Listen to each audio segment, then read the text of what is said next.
Okay. So, ire-resume po ng Senate Committee on Women, Children, Family Relations, and Gender Equality ang pagdinig namin kay Apollo Kibuloy sa Miyerkules 23 nitong Oktubre, higit kalahating taon mula nung kami nag-suspend sa oras ng alas 10 ng umaga.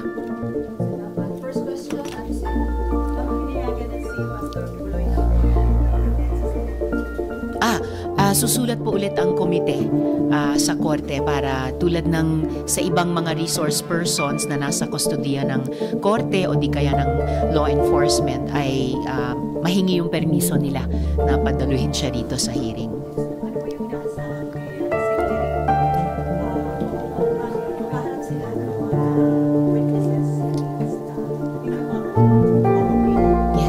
May ilan po sa mga victim survivors na nakapagtestigo na haharap at may mga bago pa kaming mga victim survivors na hahabulin din ang kahit kapirasong hustisya doon man lang sa paraan ng pag-confront sa dati nilang leader. Ilan po yung mga bago na?